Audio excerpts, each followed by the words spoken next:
صلاة وسلاما دائمين متلازمين إلى يوم الدين أما بعد السلام عليكم ورحمة الله وبركاته. Alhamdulillah, hadirin hadirat muslimin muslimat, sekali lagi syukur kita pada Allah Subhanahu wa taala dengan taufik hidayah dan inayah daripada Allah Subhanahu wa taala. Masih lagi dipanjangkan umur, dilanjutkan usia, dipilih pada malam ini sama-sama dapat hadir salat maghrib secara berjemaah dan duduk dalam majlis ilmu, majlis maghfirah. Jadi alhamdulillah malam ini Al-Fadil Tuan Imam, sahabat saya Ustaz Syukri jemput untuk berkongsi dengan hadirin di sini. Tajuk berkenaan dengan maksud hidup kita. Maksud hidup kita ni semua sudah umum dah hadirin. Seperti mana yang dipesankan pada tiap kali hari Jumaat, ya ayyuhalladzina amanu taqullaha haqqa tuqatih wa la tamutunna illa wa antum muslimun. Ini maksud hidup. Wahai yang beriman, bertakwalah kamu dengan sebenar-benar takwa. Jangan mati, jangan mati melainkan dalam keadaan kita ni muslimun. Muslimun ni maksud dia tunduk, dia patuh pada Allah Subhanahu wa taala. Skema cukup asas.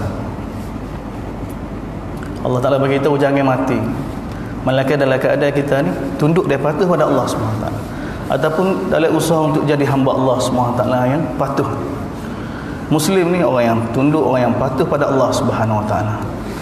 Dan qadiyah kita, masalah kita ni di dunia yang sementara ni sebenarnya musuh kita iblis, syaitan ni usaha supaya kita mati dalam keadaan kita tidak tunduk dan patuh pada Allah.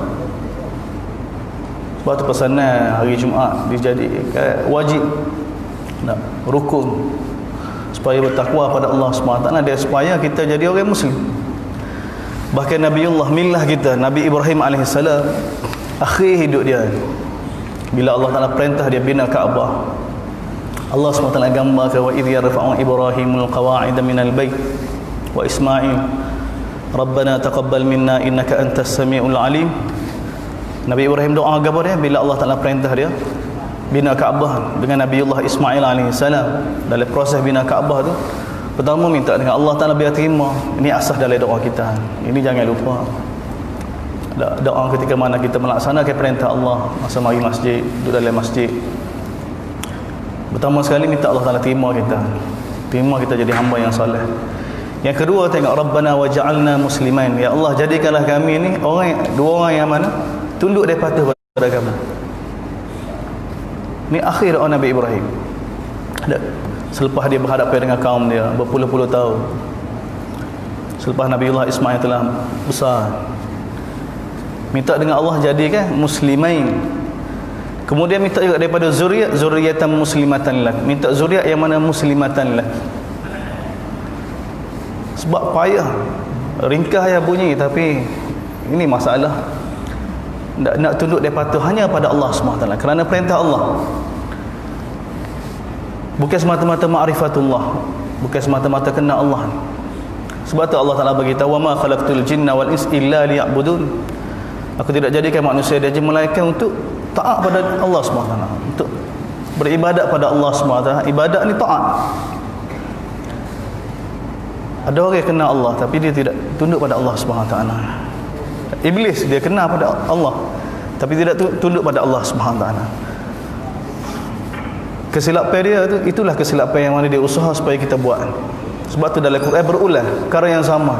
Dalam Quran sentiasa berulang bagi tahu pada kita tentang kisah berkenaan dengan malaikat yang Allah Ta'ala perintahkan supaya sujud pada Nabi Adam. Berkali-kali, wa idh qala rabbuka lil malaikati isjudu li adam fasajadu illa iblis. Allah Ta'ala bagi tahu. Ini bukan perkara enteng. Bila Quran berulang-ulang sebut, ini perkara yang sangat besar. Allah Ta'ala bagi tahu dua golongan yang kita kena turut, yang kita kena contohi, iaitu para malaikat. Allah Ta'ala kata, ingatlah berkali-kali Allah Ta'ala bagi tahu ketika mana kami perintah pada malaikat supaya sujud pada Nabi Adam. Mereka semua sujud kecuali iblis. Kecuali iblis tak sih, enggan, tak sih tunduk pada perintah Allah Subhanahu wa taala. Nabi ada satu pokok yang larangnya, kita ni banyak pokok tapi kita langgar banyak. Sebab tu qadiyah kita ni benda yang mana? Benda yang sangat besar. Benda yang sangat besar. Sebab tu perkara ni tidak ada jalan lain untuk kita jadi hamba yang patuh pada Allah melainkan dengan inabah, dengan doa, dengan mohon pada Allah Subhanahu Wa Taala. Inabah ni istilah dalam Quran yang Allah Taala jamin mereka yang ada sifat ni Allah Subhanahu Wa Taala akan bimbing dia. Allah Taala akan bagi hidayah.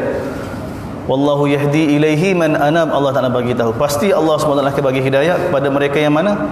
Man anab, orang yang mana nak jadi hamba Allah, orang yang mana nak kembali pada Allah, orang yang mana nak dapat redha Allah Subhanahu Wa Taala. Jadi benda ni kena ada pada kita. Sebab tidak ada jalan lain kita nak jadi hamba Allah melainkan dengan izin Allah, melainkan dengan kembali pada Allah, dengan merujuk Allah Subhanahu Wa Taala. Allah Taala bagi tahu dalam surah Yunus, wa ma kana li nafsin an tu'minu illa bi idznillah. Tidak ada mana-mana jiwa dapat beriman melainkan dengan izin Allah, dengan izin Allah Subhanahu Wa Taala. Dan sebab itu Nabi sallallahu alaihi wasallam daripada bangun tidur sehingga nak tidur, tengok doa Nabi ketika mana nak tidur.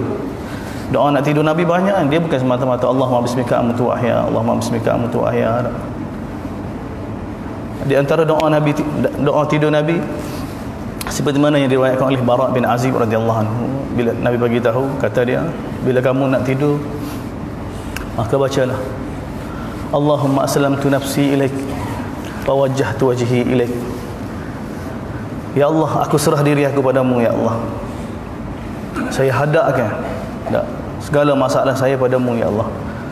Dan saya serahkan wa ufawwid amri ilaik. Saya serahkan segala urusan saya padamu ya Allah. La manja wa la malja minka illa ilaik. Tidak ada tempat selamat, tidak ada tempat berlindung daripada kamu melainkan kepada kamu ya Allah. Raghbatan wa rahbah, dengan penuh raghbah, dengan penuh ingin jadi hamba kamu ya Allah. Wa rahbatan, dengan penuh takut padamu ya Allah. Ya Allah, saya beriman dengan kitab yang kamu turunkan, saya beriman dengan rasul yang kamu utuskan. Kita boleh nampak rasa suasana yang Nabi, doa yang Nabi baca kan, bagaimana hati seorang mukmin, seorang hamba Allah SWT, dia begitu. Itu masa nak tidur, bila bangun tidur, alhamdulillahilladzi ahyana ba'dama amatana wa ilaihin nusyur. Kemudian Nabi baca apa? Nabi baca inna fi khalqis samawati wal ardh wa ikhtilafil laili wan nahar la ayatin liulil albab alladzina yadhkuruna Allah qiyaman wa qu'udan. Nabi baca doa tu. Kemudian Nabi baca lagi doa. Tak, bila lepas ambil wuduk nak semaya tahajud ataupun nak pergi semaya fajar, Nabi baca doa apa? Ya Allah, syurga kamu benar ya Allah, neraka kamu benar ya Allah, sirat benar ya Allah, para nabi benar ya Allah, Muhammad benar ya Allah, perjumpaan dengan kamu benar ya Allah. Tengok lantunnya pada pagi hari. Ini yang diajar oleh Nabi kita ni, bagaimana nak jadi hamba Allah, bagaimana supaya kita sentiasa dibimbing oleh Allah Subhanahu Wa Taala. Belum lagi doa-doa yang Nabi ajar pada waktu pagi, pada waktu petang, doa masuk rumah, doa keluar rumah, doa masuk masjid, keluar masjid. Ini semua ni menggambarkan sifat inabah seseorang. Orang begini ni dia memang sentiasa akan dibimbing oleh Allah Subhanahu Wa Taala. Dan kita sangat berhajat supaya kita jadi muslim, supaya kita jadi orang yang mana Allah Ta'ala bagi tahu, jangan kamu mati melainkan dalam keadaan kamu serah pada Allah Subhanahu Wa Taala, diri kamu, jiwa kamu, iaitu dengan kita patuh perintah Allah, dengan kita jauhi larangan Allah Subhanahu Wa Taala. Dengan kita sendiri nak usaha, kita tidak ada daya. Sebab tu di antara doa selepas maya juga, Allahumma a'inni ala zikrika wa syukrika wa husni ibadah. Ya Allah, bantulah saya ya Allah dalam beribadat pada kamu ya Allah. Semua gini. Sebab tu bila kita faham konsep ni, maka kita nak jadi hamba Allah ni, dia akan jadi mudah sikit. Bukan dengan bijak kita, bukan dengan kepandaian kita, bukan dengan kekuatan kita. Kita nak jadi hamba Allah ni dengan bantuan Allah Subhanahu Wa Taala. Dan Nabi sendiri aja, Allahumma inni ala zikrika wa syukrika wa husni ibadatik. Ini doa selepas sembahyang. Doa di antara doa selepas sembahyang. Ya Allah, jangan serahkan diri aku pada aku ya Allah. Allahumma la takilni ila nafsi tarfata ain. Ya Allah, jangan kamu serahkan diri saya ya Allah pada saya ya Allah. Di antara doa Nabi ajar pada kita doa minta supaya dibersihkan jiwa kita. Allahumma ati nafsi taqwaha. Ya Allah, kurnialah pada jiwa aku ni takwa. Kamulah yang dapat membersihkan ya Allah. Tidak ada yang dapat membersihkan malaikat kamu ya Allah. Kamulah waliyuha, kamulah yang mana yang melindung jiwa ni. Jadi inilah hadirin hadirat muslimin muslimat, hati seorang yang ada sifat inabah yang Nabi telah tunjuk pada kita dalam hadis-hadis dia, dalam doa-doa yang telah dikumpul oleh ulama-ulama kita ni, dan untuk didik kita, untuk tarbiyah kita bagaimana nak jadi hamba Allah SWT, supaya kita sentiasa jelas maksud hidup kita, maksud hidup kita. Hadirin hadirat muslimin muslimat, buat apa kita kena jadi hamba Allah? Ini persoalan ni. Buat apa kita kena tunduk pada Allah, kita kena patuh pada Allah? Persoalan ini sentiasa dijawab oleh Allah SWT dalam Al-Quran berkali-kali. Bukan setakat dijawab, bahkan Allah SWT ajar pada kita, lontar ke persoalan. Allah Ta'ala tanya dalam am khuliqu min ghairi syai', jadi ada ni jadi sendiri kan? Kita jadi ada ni jadi sendiri lah. Tak ada pencipta kan? Manusia akan perhati bahasa Al-Quran. Am khuliqu min ghairi syai', adakah kamu ni jadi sendiri? Tak, manusia tak boleh nak jawab. Am humul khaliqun, ataupun kamu yang jadi diri kamu? Tak juga. Tak. Apa dia jadi ada ni? Allah Ta'ala jawab, inna khalaqnakum, dalam surah Waqiah, kami yang jadikan kamu. Kenapa kamu tidak percaya? Afara'aitum ma tumnun, tak perhati ke imani kamu tu? Allah Ta'ala bagi tahu, dia yang jadikan kita. Sebab itulah Dr. Farid Al-Ansari, akhir hidup dia, dia berkali-kali dalam muhadarah dia, dalam khutbah dia, dalam penulisan dia, tokoh ulama daripada Maghrib, dia telah ungkapkan satu perkataan yang mana sangat baik. Dia bagi tahu di antara punca manusia ni tidak ada kekuatan untuk taat perintah Allah, ataupun menyebabkan manusia ni berani langgar perintah Allah, kerana manusia ni sudah hilang rasa ketuhanan. Dia lemahnya ihsas bi makhluqiyatih, ihsas bi rububiyyatihi, bi rububiyyatillah dhaif, wa ihsas bi makhluqiyatihi dhaif. Kata Syekh Dr. Farid Al-Ansari, dia pernah datang di Malaysia ni. Dia bagi tahu punca manusia ni tidak ada kekuatan untuk taat perintah Allah, dia tidak ada kekuatan untuk menjauhi larangan Allah, kerana rasa, bukan maklumat, bukan tahu semua tahu, tapi peringkat rasa ketuhanan itu lemah, dan rasa dia ni makhluk ni pun lemah. Ni hadiran, satu orang manusia ni tak, bila dia akad nikah, bila kita akad nikah, lepas akad nikah, bila kita kahwin, maka bila kita pergi jabat, kita akan rasa kita ni sebagai seorang suami, kita rasa kita sebagai seorang isteri. Satu orang tu, dia pergi mana-mana pun, bila dia lepas kahwin, dia rasa dia sebagai seorang suami. Dia tak seorang bujian dah. Rasa tu, rasa. Padahal 20 tahun dulu tak ada hubungan pun, tak pernah duduk sekali, tak pernah cara makan minum, tak ada. Tapi kerana akad nikah tu, kamu mula rasa dah. Bila dia ada anak, dia pergi mana, dia pergi jabat ke, dia pergi mana-mana ke, mesti dia rasa dia sebagai seorang ayah, dia rasa sebagai seorang ibu. Rasa tu, rasa. Bahkan kalau bersahabat pun dia rasa, kita dapat rasa dengan Allah. Sebab tu Allah SWT timbulkan bahasa-bahasa dalam Quran untuk menimbulkan ihsas ni, rasa ni. Sebab tu Allah Ta'ala tanya, hal ata 'alal insan, surah yang disunatkan baca pagi Jumaat kan. Tak, bahasa pembentuk pertanyaan dipanggil istilah dalam bahasa Arab istifham inkari. Hal ata 'alal insan hinum. Tengok bahasa guna kan. Bismillahirrahmanirrahim. Hal ata, jekah lalu. Biar khabar, biar suasana pagi tu bukan suasana yang mana apa dia? Lesu, bangun tidur. Tidak. Bahkan bismillahirrahmanirrahim, hal ata 'alal insan hinum minad dahri lam yakun syai'an madhkura. Kalau dalam bahasa Kelantan kita, pagi jekah mula-mula lagi, bismillah, dengan nama Allah yang Maha Pengasih Maha Penyayang. Wahai manusia, mu khabar tak? Dulu mu tak ada, sebab tak ada tak boleh nak sebut, tak ada. Lontaran yang Allah SWT gunakan, tak, bahasa yang Allah Ta'ala guna untuk menimbulkan ihsan. Khabar tak dulu mu 30 tahun dulu tak ada, 40 tahun dulu tak ada, 60 tahun dulu tak ada. Ya jadi ada ni lagu mana? Baru boleh jadi ada ni. Inna khalaqnal insana min, kami yang jadikan manusia. Apa Allah Ta'ala buat ni? Nabtali, sebagai ujian. Jawab apa? Allah Ta'ala bagi tahu. Allah Ta'ala sudah buat keputusan. Kita tahu, kita mari sini bukan kerana permintaan daripada kita, permohonan daripada, tidak. Allah buat keputusan. Allah telah buat keputusan untuk jadikan kita. Allah, kami yang jadikan kamu. Sebab tu dalam surah Baqarah, bila Allah Ta'ala perkenalkan dia, Allah Ta'ala suruh kita bertakwa pada dia, suruh beribadat pada dia. Allah Ta'ala dahului dengan penerangan bahawa dia yang jadikan kita. Ya ayyuhan nas a'budu rabbakumul ladzi. Wahai manusia, sembahlah Tuhan kamu, tunduklah pada Tuhan kamu. Apa kena tunduk? Siapa dia Tuhan? Alladzi khalaq, yang buat kamu. Dia bagi tahu, yang buat kita.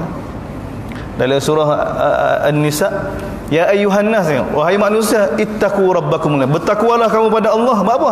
Alladzi khalaqakum min nafsin wahidah, yang jadi kepada kamu asalnya daripada satu jiwa, daripada jenis yang sama.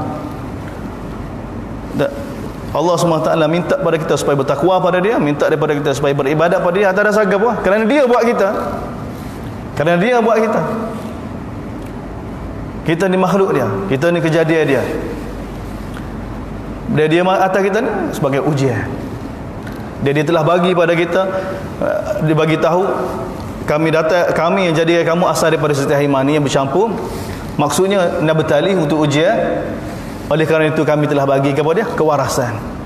Kami telah tunjukkan jalan. Faja'alnahu sami'an basira, kami bagi pendengaran dan penglihatan.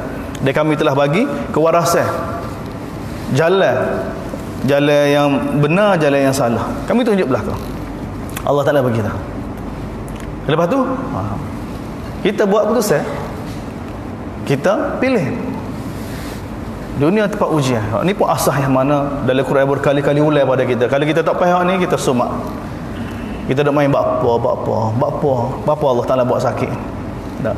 Bapa kena stroke, bapa kena sakit gini, bapa susah, bapa cacat, bapa dah tak selesai. Tak. Allah Ta'ala bagi tahu, kami yang jadikan. Bapa jadikan sebagai ujian.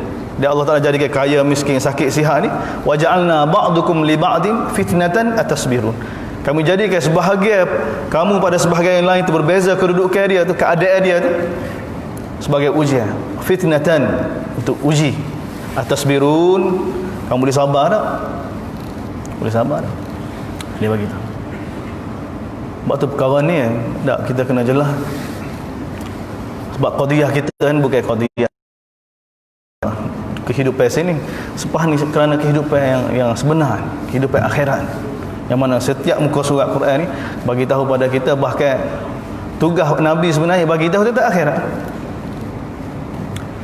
Nabi bila Allah Ta'ala perintahkan, ya ayyuhal muddathir kum fa'anzir, tak, wahai muslim, bangun, bagi peringatan pada kaum. Nabi mula-mula sekali kumpul kaum dia, ayat apa ni? Ayat akhirat. Nabi kumpul ke Bani Hashim, semua kumpul. Tak, bagi tahu pada Bani Hashim bahawa depan kamu nanti, bila lepas kehidupan ni, ada satu kehidupan. Ada satu kehidupan yang sebenar, yang lebih hakikat daripada kehidupan sini, iaitu kehidupan akhirat. Satu hari sana, 1000 tahun sini. Satu hari sana, 1000 tahun sini. Ini di hadapan kita. Baki masa yang Allah Ta'ala bagi pada kita lagi ni dah. Kita kena betul-betul buat persiapan. Kita dan keluarga kita ada perintah Allah. Tak, Allah Ta'ala uji kita dengan perintah. Dunia Allah Ta'ala kata kami datang untuk uji kamu. Uji bukan semata-mata dengan takwir, dengan kejadian miskin, sakit. Tidak kan? Allah SWT uji juga dengan apa? Dengan perintah dan larangan. Ini pun bentuk ujian. Perintah dan larangan. Perintah dan larangan lagu mana? Yang berkait dengan diri kita, yang berkait dengan Allah Ta'ala bebankan tanggungjawab pada kita. Perintah-perintah dan larangan. Dalam Quran, dalam surah Al-A'raf, Allah Ta'ala bagi tahu pada kita, dulu kita masa di alam arwah dulu, kita bukan siapa-siapa. Wa idh akhadha rabbuka min bani adama min zuhurihim dzurriyyatahum wa asyhadahum. Allah Ta'ala bagi tahu, ingatlah ketika mana kami kumpul kamu di alam arwah dulu. Bila Allah Ta'ala jadikan Nabi Adam, Allah Ta'ala telah kumpulkan kita semua, zuriat Nabi Adam, sampai hari kiamat di satu tempat. Dan ketika itu kita sangat jelas tentang Allah. Dulu kita jelas, sebab tu fitrah. Jadi hamba Allah ni fitrah. Dulu kita bukan ayah siapa-siapa, kita bukan bini siapa-siapa, kita bukan tok lelaki siapa-siapa, kita bukan anak siapa-siapa. Kita masing-masing dulu. Ini Quran bagi tahu, Quran gambar kepada kita. Allah Taala kata, aku ayat sekarang ini supaya antakulu yaumal qiyamah inna kunna an hadza ghafilin. Supaya kamu tak kata nanti di akhirat nanti, ya Allah, kami tak ingat. Tengok Allah Taala ayat. Supaya kamu tak kata, ni kami ayat bagi kita. Au taqulu inna ma asyraka abauna min qabl wa kunna min dzurriyyatihim afatuhlikuna bima fa'alal mubtilun. Ataupun supaya kamu tak kata nanti, ya Allah, kami ni masa keadaan saya ni lahir dari keluarga orang yang mana tak perintah Allah. Saya ni lahir dari keadaan orang yang derhaka pada Allah. Sebab tu saya gini, ya Allah, adakah patut kamu nak binasakan saya? Sebab ke saya ni masa keadaan. Allah kata tak boleh. Sebab itu kami turunkan kitab ni. Allah Ta'ala sudah jelas. Hujah sebenarnya sudah tegak kan. Semua sudah tegak. Tua-tua sini semua yang ada di sini semua mewakili bagi orang yang mana tak mari, mana tak taat perintah Allah Ta'ala. Tua-tua jadi hujah pada mereka. Orang yang mana bagi tahu saya tak semaya sebab saya tak ada, saya sibuk. Tua-tua jadi hujah. Ni orang ni sibuk juga. Dia ada kedai juga. Dia ada hijau juga. Dia sakit juga. Semua jadi hujah. Orang Cina tak masuk Islam yang ada sini dia tak boleh berhujah dah. Ada Cina sebab dia juga masuk Islam. Ada yang Cina sebab dia masuk Islam juga. Tak boleh. Batal dah hujah. Allah Ta'ala beritahu dalam surah Fussilat, innal ladina yujadilu fi ayatina ba'da mastujiba lahum hujjatuhum dahidah. Orang yang mana cuba berhujah di akhirat nanti, berhujah depan Allah Subhanahu Wa Taala, dia ni mangsa keadaan gini-gini. Selepas ada orang seperti mana dia beriman juga, tak boleh. Hujah dia gagal belakang. Hujah gagal. Jadi Quran ni jelas dah. Quran sendiri dengar ya, Quran ni ada kitab Allah maksudnya. Maka hujah orang tak boleh nak berhujah dah. Allah Taala sudah jelas. Dan kita dulu alat arwah begitu kan. Kita sangat jelas. Dan kita mai ke dunia ni sebab kita tahu, kita terima Allah Taala telah tahu kan amanah ni nak siapa. Allah Taala bagi inna aradna al-amanata 'ala as-samawati wal ardi wal jibal fa abayna an yahmilnaha. Ayat sudah makruf. Allah Taala telah tahu kan siapa dia nak pikul amanah ni. Amanah apa dia? Datang ke dunia dia akan diuji dengan perintah dan larangan. Semua langit bumi tak sip belakang. Manusia angkat tangan. Kita angkat tangan. Walaupun kita tak ingat tu tak ada makna. Kita memang sifat kita lagu tu tak ingat tu memang sifat kita dah. Masa kita umur 4 tahun dulu, mak kita cerita, dia kata mu enggak masa kecil mula agak gini kita kata jelah. Tapi kita percaya kan? Sebab mak kita ayat, ayah kita ayat. Kita tak ingat rasa. Ni Allah SWT bagi tahu. Dia jadikan kita. Dia ala arwah dulu. Betul Allah Ta'ala sentiasa ulaikan perkataan itu bila Allah Ta'ala tanya, alastu bi rabbik, bukankah aku ni Tuhan kamu? Kita jawab kau, bala, bahkan ya Allah. Ni jawapan yang benar dia kena. Satu orang jumpa satu orang, bukan demo ni sekelas dengan kau. Pertanyaan begini ni kerana ada hubungan dah. Kerana ada hubungan dah. Kalau kita tidak ada hubungan, tak ada kena gapo-gapo, kita tak boleh guna bahasa tu. Allah Ta'ala bagi tahu pada kita. Tapi Allah Ta'ala sifat kita pun memang begitu. Sifat kita kalau kita ditawar ke satu pekerjaan yang mana gaji dia begitu lumayan, tak, bukan setakat lumayan, lagi luar biasa, tak, dengan apa yang ada pada kita ni cukup syarat, CJ kita cukup, kelayakan ada pada kita, dengan gaji yang begitu istimewa, kemudian dijamin tidak melebihi kemampuan kita, kita terima ke tak? Allah Ta'ala bagi tahu, okay, la yukallifullahu nafsan illa wus'aha. Allah Ta'ala tidak akan uji kita melainkan mengikut kadar kemampuan kita. Dia kalau berjaya masuk syurga. Dia syurga ni kamu dia begitu hebat. Sebab tu kita berani. Sebab tu kita terima. Dia memang sifat kita sampai sekarang sifat kita gitu. Kita ditawar ke satu pekerjaan yang mana gaji begitu, tak, kalau kita kata $200,000 ataupun 2 juta dengan kelayakan yang ada pada kita, dan kita diberitahu bahawa kerja kita tidak akan dibebankan melainkan mengikut kadar kemampuan kita. Kita akan terima lalu, isi boreh lalu. Ini sifat kita. Dan kerja apa ni? Mari atas dunia ni bagaimana diuji dengan perintah dan larangan Allah SWT. Maka Allah Ta'ala hantar kita, lahir kita pada zaman yang mengikut hikmah daripada Allah SWT. Orang yang lahir di zaman Nabi Nuh, zaman Nabi Nuh, lahir zaman Nabi Hud, lahir zaman Nabi Musa, lahir zaman Nabi Isa, lahir zaman Nabi sallallahu alaihi wasallam, dan lahir zaman kita. Sekarang ini giliran kita. Cerita-cerita mereka telah dicerita oleh Allah SWT. Asalnya dia dulu seperti kita juga, dia ahli arwah dulu. Maka dia mari dulu pergi duduk zaman Nabi Nuh. Allah Ta'ala cerita panjang lebar pada kita supaya kita orang kemudian ni dapat ambil manfaat. Sekarang kita bila lahir ke dunia, jadilah kita anak-anak seseorang. Bila besar lagi jadi adik-beradik pada seorang. Bila besar lagi dah dewasa, nikah, jadi suami, jadi isteri. Besar lagi jadi ayah, jadi datuk.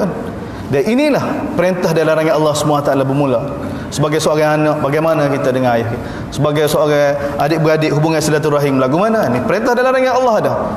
Bila kita dewasa cari makan, di situ ada halal, ada haram yang masih kita patuhi. Bila kita jadi ayah, maka kita ada tanggungjawab yang mesti kita sempurnakan jadi seorang suami. Ini semata. Lepas tu kita akan dipanggil balik semula. Dan setiap semua tu akan ditanya. Ini hakikat kehidupan yang mesti kita faham, yang Quran sentiasa bagi tahu pada kita. Dan telah hantar satu orang Rasul bagi setiap umat ni, tunjuk lagu mana nak jadi hamba Allah. Sebagai seorang bapa, sebagai seorang peniaga, sebagai seorang apa keadaan, bagaimana nak jadi hamba telah ditunjuk oleh Nabi SAW. Dan kita kena usaha. Kena usaha. Tak, sebelum kita mati jumpa Allah SWT semula, baki masa ni Allah Ta'ala telah perintah dah pada kita ni. Jangan kamu mati malaikat dalam keadaan kamu ni tunduk dia patuh pada Allah. Jangan mati dalam keadaan nyadar gitu, bahaya. Qadiyah bahaya, neraka. Neraka tak padai. Allah Ta'ala ceritakan dalam Quran. Suasana yang sangat dahsyat. Bukan setakat neraka tak padai, pada mahsyar tak padai dah. Satu hari sana 1000 tahun. Sebelum dihisap kita akan kumpul daripada mahsyar. Matahari sebatu. Beratus tahun tak ada makan, tak ada minum. Dalam surah Taha gambar ke wajah manusia ketika itu biru. Banyak. Sama ada tak cukup oksigen ke, tak kerana kelaparan ke, Allah. Tapi gitu gambaran yang Allah Ta'ala gambar. Soalnya yang menakutkan. Akan pajar manusia langgar perintah Allah Ta'ala kerana perut belakang. Kerana nak jaga perut dia, langgar perintah Allah SWT. Maka Allah Ta'ala biarkan tanpa makan, tanpa minum beratus tahun, tanpa pakaian telanjang bokeh. Dia menyesal di sana tidak ada guna. Tapi sekarang waktu yang sangat bernilai. Dan usaha yang perlu kita buat, dia kena jaga. Kita ada tanggungjawab terhadap diri kita, bagaimana nak jadi hamba Allah. Keluarga kita, wa'mur ahlaka bis-salati wastabir 'alaiha. Allah Ta'ala kata, perintah pada keluarga kamu. Ni tanggungjawab kita. Ahli keluarga kita ni tanggungjawab kita. Qu anfusakum wa ahlikum nara. Lindungilah diri kamu dan keluarga kamu daripada api neraka. Tanggungjawab kita. Rugi kita atas dunia bukan main kita jaga. Kita nak perlindungan, kita nak ada tempat berlindung.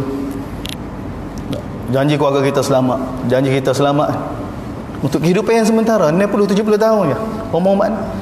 Sedangkan selepas ni satu kehidupan yang sangat panjang. Mesti usaha yang perlu dibuat, yang perlu kena yang mana lebih hebat lagi, yang kita kena fikir. Dia bukan dengan jangan nyadar lagu tu, bahaya. Keadaan yang sangat bahaya. Tapi kalau perkara ni kita tidak jelas kerana kelemahan kita, kerana kejahilan kita, maka kita akan tanggung risiko yang sangat besar. Yang mana Allah Ta'ala gambarkan dalam surah Zukhruf. Tengok surah Az-Zumar. Allah Ta'ala gambarkan, bahkan dalam surah lain ada gambarnya suasana manusia di akhirat kan, bila mati baru khabar sungguh akhirat. Wa badalahum ma lam yahtasibu, baru jelas pada mereka apa yang mereka tidak sangka. Allah Ta'ala guna ayat pun ihtisab, langsung tak memikir, tak pernah buat hisap, tidak pernah buat hitung, tidak hitung perkara ni, barulah mereka jelas di akhirat, baru perkara tu jelas tu bahaya. Benda tak boleh buat apa dah. Tapi selagi mana kita diberi nafas, dilanjutkan usaha, ini benda nikmat yang sangat besar. Segala masalah yang kita hadapi benda kecil tahun ni. Paling besar nyawa yang Allah Ta'ala bagi ni, baki masa ni besar. Sebab Allah Ta'ala tak minta banyak kan. Allah Ta'ala minta jangan kamu mati malaikat dalam keadaan muslim, tu je. Dia nak jelas tentang perkara ni, tengok hadis Nabi bagi tahu kan. Allah Ta'ala minta secara mana? Seperti mana satu orang yang Nabi cerita kan, yang telah bunuh 100 orang. Tak, dia telah bunuh 99 orang. Kemudian dia tanya satu orang alim, boleh satu ahli ibadat, aku telah bunuh 99 orang, ada peluang lagi untuk jadi hamba Allah, untuk taubat kepada Allah? Orang itu kata tak ada 99 orang bunuh, mana boleh. Tak yatimkan anak orang, janda ke isteri beramah, tak, mana ada peluang nak taubat. Maka dia cukup sekata orang lagu ni. Tapi Allah SWT bagi taufik pada dia nak taubat, nak jadi hamba Allah. Dia bagi tanya satu orang alim, dia telah bunuh 100 orang, orang lain kata boleh. Tapi dengan syarat dia kena berpindah daripada tempat dia tu pergi ke tempat yang ada suasana yang baik. Maka dia berpindah. Dalam perjalanan dia meninggal. Ini mati dalam keadaan nak jadi hamba Allah. Kita nak gitu. Semudah tu ya sebenarnya. Bukan nak jadi nak jaga sembahyang tahajud tiap-tiap malam, puasa, Isnin Khamis sempurna. Tidak, kita nak pujuk diri kita, keluarga kita, semua orang yang kita kenal ni mati dalam keadaan nak jadi hamba Allah Subhanahu Wa Taala. Dalam keadaan tu, dalam keadaan tidak sempurna amal, tapi hati dia, niat dia nak jadi hamba Allah Subhanahu Wa Taala. Ini kita kena usah. Dia kan cerah peluang dia kan. Hak ni tak ada amalan lagi. Baru dalam perjalanan nak jadi hamba Allah. Mana mudah sangat untuk selamat akhirat sebenarnya. Tapi kalau usaha tidak dibuat, tak, maka mati dalam keadaan begitu sangat bahaya. Sangat bahaya. Bab qadiyah kehidupan akhirat. Tuan-tuan yang dimuliakan oleh Allah Subhanahu Wa Taala. Dari sudut teori, dari sudut perbahasan memang begitulah. Tapi masalah manusia ni, Al-Quran juga bagi tahu pada kita, Nabi juga bagi tahu pada kita. Dari sudut kefahaman dia mudah nak jadi hamba Allah, nak taat perintah Allah. Tapi bila sampai masa dia tidak ada kekuatan. Tidak ada kekuatan. Sebab itulah dalam Quran jelas kita ni. Tak, manusia ni kena kenal diri dia. Sebab tu Allah Ta'ala perkenalkan. Selain daripada Allah Ta'ala cerita tentang Allah, Allah Ta'ala cerita tentang kita. Sifat kita. Sebab tu orang yang mana tak kenal diri dia, tak kenal hakikat manusia, maka dia akan bermasalah. Tak. Seorang ayah, seorang ketua keluarga kan, tak, dia tak siwi anak dia bising ke tak? Nampak bising ataupun jerit tak? Bagi telefon, bagi kat orang. Orang lain ni kan? Tak siwi anak dia ganggu dia. Nak suruh senyap agak, apa dia nak? Tak. Nak telefon, telefon. Nak muter, muter. Tak siwi ganggu. Tak siwi terganggu. Tak siwi suasana tegar. Dia dengan anak tak siwi tegar. Nak suruh jadi molek pula semua. Ni orang tak kenal manusia, dia jadi lagu mana? Nanti kalau anak jatuh tu duk main muter. Duk berlomba muter. Jadi bila masalah nanti, bila berlaku masalah, tepuh kereta orang, tepuh anak orang kan tak? Mula dia pening. Buat apa buat kayah lagu ni? Buat apa buat kemal lagu ni? Masalah siapa dia? Masalah dia sebenarnya. Masalah dia.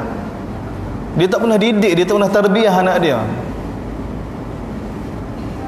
Sebab manusia ni kan, dia bukan semata-mata dia makhluk yang mana, dia ada kelemahan dia. Ya Allah Ta'ala bagi tahu dalam Quran ni, dalam Quran bahasa manusia ni siapa dia? Allah Ta'ala takrif haluk, jenis gopuh, jenis ajul. Mana yang sama. Allah Ta'ala manusia ni, kalau dalam bahasa mudah ni, manusia jenis makhluk yang tidak dapat kawal diri. Ni manusia ni. Ini kelemahan kita. Ini kan. Dan perkara ni Quran bagi tahu. Quran bagi tahu pada kita. Dan Nabi telah ajar pada kita, dan Quran bagi tahu pada kita bagaimana nak supaya manusia ni dapat kawal diri dia. Dapat kawal diri dia. Kalau tidak, manusia ni memang sifat dia lagu ni. Allah Ta'ala jelas kata psikologi manusia ni. Manusia bila dia ditimpa di musibah, dalam surah Isra, manusia ni Allah Ta'ala, wa yad'ul insanu bisyarri du'aahu kal khair. Wa yad'ul insanu bisyarr du'aahu al khair. Innal insan kana ajul. Allah Ta'ala bagi tahu manusia ni bila dia ditimpa musibah, dia tak boleh nak kontrol. Tak. Dia akan minta musibah, bila dia ditimpa musibah, dia tak boleh nak kawan. Sakit ke, gapo ke tak? Dia tak nak. Maka dia minta gapo dia? Dia minta keburukan menimpa dia tu seperti mana dia minta kebaikan. Bila dia minta kebaikan tak dapat, minta sembuh tak boleh, minta gini sakit, bila tak boleh nak tahan kan? Ya Allah, mampu lah ya Allah. Allah nak bagi tahu manusia ni, dia minta keburukan kepada diri dia ni bila dia kena musibah seperti mana dia minta kebaikan. Dia Allah Ta'ala bagi tahu manusia sifat dia gopoh. Dalam Quran juga Allah Ta'ala bagi tahu manusia ni yang tidak ada hubungan dengan Allah. Bila dia ditimpa musibah, bila dia diberi nikmat, dia akan jadi sombong. Bila dia diberi musibah, dia akan putus asa. Ni asah dalam Quran bagi tahu. Asah manusia. Ni asah kita. Dia kerana asah kita ni lah iblis berani cabar Allah SWT sesatkan kita. Iblis ni tagar dia masuk dalam neraka kerana deki pada Nabi Adam. Sakit hati pada perintah Allah. Allah Ta'ala suruh dia sujud pada Nabi Adam. Dia tak puas hati. Dia rasa lebih mulia dia. Dia rasa terhina. Ni punca dia. Tapi dia berendam. Dia sehingga dia tangguh cagar diri dia dari neraka. Kalau kamu lanjutkan usia aku ya Allah pada kiamat, aku akan buktikan bahawa ada yang tidak layak, keturunan yang tidak layak dihormati. Aku akan tunjuk pada kamu bagaimana aku akan sesatkan seluruh keturunan dia kecuali sedikit. Nabi Adam itu tak ada anak lagi, tapi dia boleh confident untuk sesatkan kita. Dia betul dia. Betul dia. 7 bilion, 1 bilion ya Islam. Asal manusia semua Islam, asal semua. Allah Taala bagi tahu, kana an-nasu ummatan wahidah. Asalnya manusia ni satu umat yang patuh pada Allah. Asalnya pada Nabi Adam, semua patuh. Siapa sampai Nabi Nuh pun Nuh, patut Allah Taala binasa hud neraka, tinggal umat Nabi Nuh tak asalnya. Bagaimana dia tahu dia boleh ni? Sebab dia tahu kelemahan kita. Dia tahu mana kelemahan kita, sebab dia sudah kaji kita dah. Kita ni makhluk yang mana tidak dapat menguasai diri. Kita ni makhluk, Nabi bagi tahu pada kita adalah hadis Ibnu Abbas ya, hadis dari Bukhari Muslim. Kata Iblis, aku tahu dah makhluk ni. Bila Allah Taala jadikan Nabi Adam, Allah Taala letak satu tempat, Iblis telah kaji tawaf 40 hari. Kata Iblis, araftu annahu khalaqa khalqan ajwaf la yatamalak nafsah. Aku tahu dah Allah Taala telah jadikan satu makhluk yang berongga ni, manusia ni, Nabi Adam tu, jenis yang mana tidak dapat menguasai diri. Bagai boleh kecek. Kecek. Asah manusia. Ini kelemahan kita. Ini kelemahan kita. Kita ni boleh kena kecek. Sebab tu agama mari didik kita, tarbiyah kita. Bagaimana jadi manusia yang dapat kuasai diri. Sebab tu Nabi bagi al-kaisu man dana nafsah. Orang yang syirik ni orang yang mana dapat kawal diri. Sebab tu di antara nama agama ni man dana nafsah. Dana ni man hafidha nafsah. Orang yang dapat kawal diri. Ini sebenarnya agama. Para anbiya, nabi mari ajar pada kita ni bagaimana nak jadi kawal diri kita. Bagaimana nak didik. Sebab tu umur 7 tahun suruh semaya. Semaya ni simbol asas untuk manusia dapat kawal diri. 7 tahun kita tidak disyariatkan lagi untuk beribadat pada Allah. Bukan umur taklif. 7 tahun tidak taklif, tapi tengok syariat suruh didik. Bapa bermulanya kita kena didik keluarga kita, anak kita ni umur 7 tahun tu suruh semaya. Bapa suruh belajar kawal diri. Boleh main, boleh bunga, tapi waktu semaya senyap kawal diri 5 kali sehari. Lepas 4 tahun tak lendik juga, baru piak. Tapi mustahil kan. Tak 5 kali sehari, kali dengan setahun 360 hari, kali dengan 12 bulan, kali dengan 4 tahun. Berapa ribu kali semua. Tak jadi lagi. Kalau tak jadi kerana kecuaian kita tu. Biasanya manusia ni Allah Taala tahu dah tu, Nabi tahu dah tu, pandai dah tu. Pandai. Akan dapat lahir generasi yang mudah, yang dapat kawal, yang dengar kata, yang patuh, yang taat, mudah. Kita sudah ada. Sebab tu syariat semua begini. Hikmah-hikmah dia, baik semaya, baik puasa, baik zakat, baik haji sebenarnya untuk didik manusia supaya jadi manusia yang mana dapat kawal diri. Sebab semua masalah, puncanya masalah ni berlaku kerana manusia tidak dapat kawal diri. Manusia tidak dapat kawal diri. Perceraian, perbalahan, peperangan berlaku kerana manusia tidak dapat kawal diri. Jadi kita sudah ada dalam syariat kita cukup sempurna, asas-asas yang ada pada kita. Cuma nak lagi biar kita buat dengan penuh kefahaman. Di hadapan kita sudah ada kitab Allah, dia sudah ada panduan Nabi SAW, yang mana semua ni untuk kita, untuk kebaikan kita, bagaimana nak bina kehidupan dunia dan bagaimana nak bina kehidupan akhirat. Sebenarnya sebab itulah hadirin hadirat muslim muslimat, dak perkara ni kita kena sentiasa muzakarah kita dengan sama-sama kita dengan keluarga kita kena ada program, kena ada majlis-majlis seperti mana kita buat di masjid ni. Kita kena hidupkan majlis-majlis dalam rumah kita. Sebab perkara besar, kehidupan akhirat ni perkara besar. Maksud hidup kita ni bagaimana kita, isteri kita dapat taat perintah Allah, bagaimana kita, isteri kita, anak-anak kita dapat taat perintah Allah semua dengan sempurna, supaya kita luluh. Ini kita kena fikir bagaimana dak muzakarah dengan asatizah, dengan ustaz-ustaz mari, bagaimana hidupkan agama dalam rumah tangga kita, dalam masyarakat kita. InsyaAllah apa yang baik daripada Allah SWT, apa yang khair daripada hamba. Aku qouli hadza wa astaghfirullah li wa lakum. Bismillahirrahmanirrahim. Alhamdulillahirabbil alamin, wassalatu wassalamu ala asyrafil anbiya'i wa ala alihi washabbihi ajmain. Allahumma waffiqna lima tuhibbu wa tarda waj'al akhiratana khairan min al-ula. Radina billahi rabban wa bil islam wa bi Muhammad nabiyyi wa rasulahu. Alhamdulillah.